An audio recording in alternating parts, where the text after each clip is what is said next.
Hai semuanya, di sini saya dan beberapa teman saya akan berbincang-bincang sebentar sedikit tentang seberapa bangga sih kita sebagai masyarakat Indonesia dengan bangsanya sendiri, dengan negara sendiri. Nih, kalian pasti pada bangga dong sama Indonesia. Bangga lah pastinya. Enggak, jelas dong. Tapi kalian tau gak sih, di sini tuh ada istilah namanya overpride atau terlalu bangga sama bangsanya sendiri. Ya, aku pernah dengar. Artinya rasa negatif ya, kalau menurut saya. Overproud atau chauvinisme itu adalah sikap yang nggak sehat dari suatu bangsa. Jadi chauvinisme itu adalah sikap terlalu loyalitas yang terlalu tinggi, bahkan ekstrim. Jadi tuh dia bahkan menjelek-jelekan suatu bangsa lain dan memandang rendah bangsa lain. Sikap ini bukan hanya loyalitasnya yang tinggi, tapi juga mencakup rasa kebencian dan permusuhan terhadap kelompok atau bangsa lain, seperti itu. Ini kira-kira ada yang tahu nggak contoh-contoh dari chauvinisme yang ada di Indonesia itu kira-kira apa sih? Mungkin saya akan memberikan contoh-contoh chauvinisme yang ada di Indonesia ya. Baik, yang pertama yaitu ada mencintai budaya daerah kita, tetapi memandang rendah budaya dari daerah orang lain.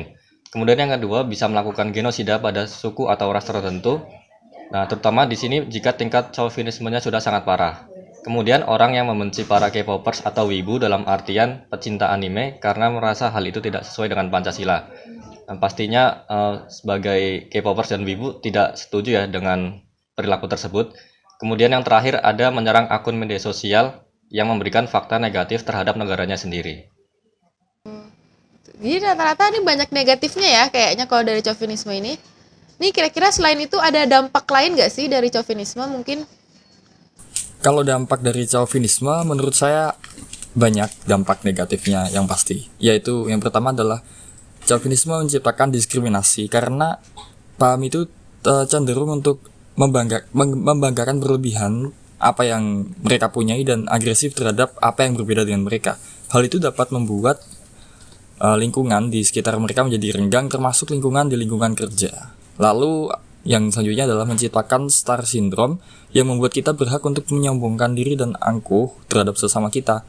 Nah, dampak ini akan berhubungan dengan dampak selanjutnya, yaitu chauvinisme dapat menghambat bangsa untuk berkembang, yang menyebabkan kita merasa cepat puas dan tidak perlu meningkatkan kemampuan kita lagi.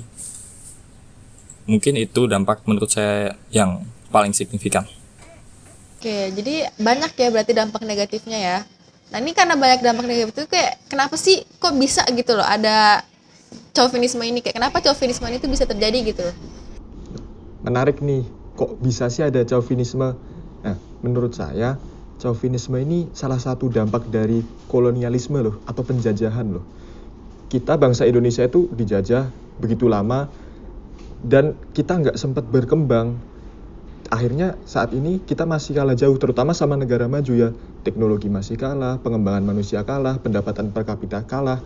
Jadi kita merasa insecure, rendah diri.